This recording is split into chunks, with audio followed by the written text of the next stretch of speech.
Welcome, everybody, to the Biology Meets Society podcast.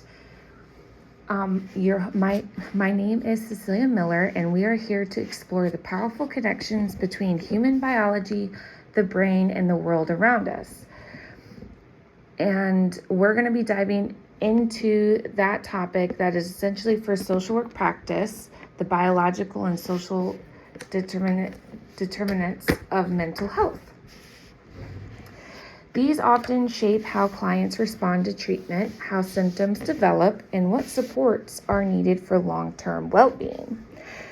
Understanding these factors helps us advocate, educate, and intervene more effectively at all levels of practice. Before we get started, I just wanted to mention that as someone who is entering the social work field, I've really seen how misunderstood mental health can be, and also just as someone that, lives life on the daily and who have had family members and friends as well. And, a lot of people just assume that symptoms are just about willpower, but once you dive deep into learning about biology and environment and how they work together, you start to actually realize how important compassion and education really are. So with that, let's begin. So biological detriments of mental health, we can start with genetics. Genetics can increase a person's vulnerability to mental health disorders by influencing how the body and brain regulate stress, mood, and emotion. And then according to REMS, individuals with a family history of depression or anxiety may have biological patterns that make them more reactive to stress or emotional sensitivity. Genetics does not determine a person's future, but it can help shape how the brain responds to challenges. So basically, for an example of this, I've noticed again with, my friends and family that once someone hears that mental health can run in families, it's also kind of like a relief that they get, because it also helps them understand that they're not broken. There's nothing wrong with them. It's just ends up being a part of our biological makeup, and we can work with that, And then moving on to neurobiology and stress response systems. Mental health is also affected by how the body manages stress. Chronic stress can dysregulate the hypothalamic pituitary adrenal, which is the HPA axis, leading to elevated cortisol levels. Over time, this disrupts mood, concentration, immune function, and emotional regulation. Biology and environment interact constantly, and chronic stress can physically change how the brain processes information. Which this is very interesting. When cortisol stays high for too long, people may notice things like being irritable, zoning out, poor sleep, or even stomach issues. These aren't character flaws, they're biological responses, and I can attest to that because just from personal experience, I went through a surgery that messed with my cortisol, and it made me very irritable, and especially during high escalations at night and stuff like that. So that is a really big thing. Number 2, social detriments of mental health. So then we have housing and neighborhood conditions. Housing instability, overcrowding, and unsafe environments can heighten anxiety and depression. Living in a constant state of threat or unpredictability keeps the body in survival mode, which then can affect your sleep, emotional regulation, and overall well-being. And, I've been in an apartment complex where there are it's overcrowded. There's a lot of people that stand outside. It's very noisy from the road and everything like that. And even these small little things can start to create tension and just be emotionally exhausted. It goes to show how your environment impacts your mental state. It is so true. When I was living in that apartment, my mental state was not the greatest.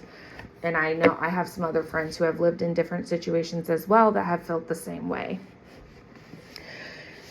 Discrimination, poverty, and access to care. Discrimination, financial stress, and limited access to mental health care can significantly worsen symptoms and reduce treatment engagement. When people face barriers to care or feel misunderstood, they may withdraw, delay seeking help, or lose hope. So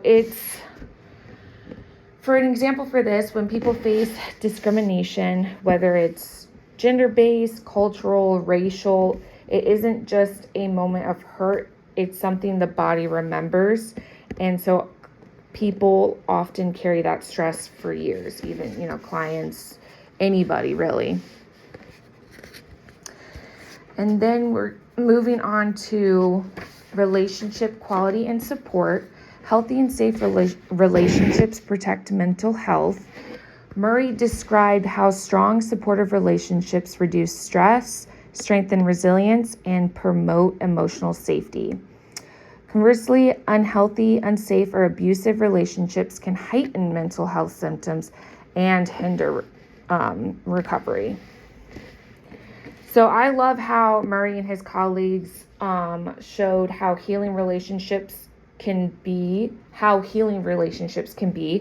And, when people feel safe with someone, it changes how the brain processes stress. Like they feel comfortable. I know I have particular friends that I really, really just let go, and I'm just really, really chill. Then I have some friends that I'm a little on edge when I'm with them because you just never know what you're going to get with them. And then there's people who I just shut down with, and I'm just there to be there, I guess, with other people. So that is so true with what Murray says. So brain structures and neurotransmitters that influence mental health. So human biology, including brain structure and chemistry, shape how people think, feel, and respond to stress. Understanding these key systems help explain why symptoms are so powerful. So the amygdala is the brain's alarm system. When overactivated, which is often due to trauma or chronic stress, it can heighten your anxiety, emotional reactivity, and fear. Madar and Wendelschmidt explained that an overactive amygdala makes the world feel constantly threatened.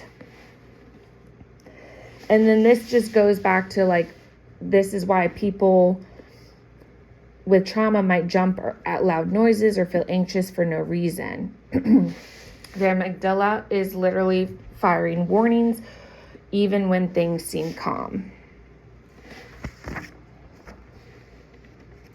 The prefrontal cortex helps with decision making, emotional regulation, impulse control, and problem solving. Under chronic stress, the PFC becomes less effective, making it harder for clients to think clearly or stay calm.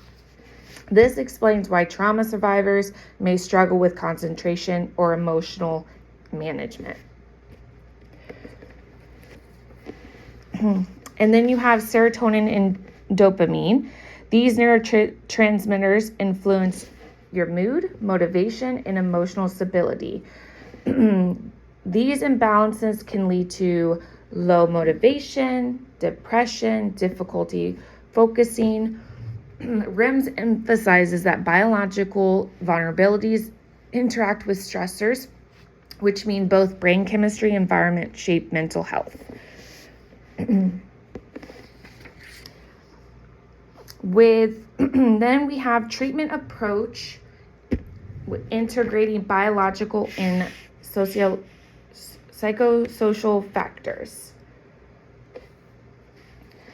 So mind-body intervention, which is grounding, another way to say earthing. Grounding involves connecting directly with the natural surfaces such as grass, soil, or sand. Conover explains that grounding has biological effects, including reduced cortisol,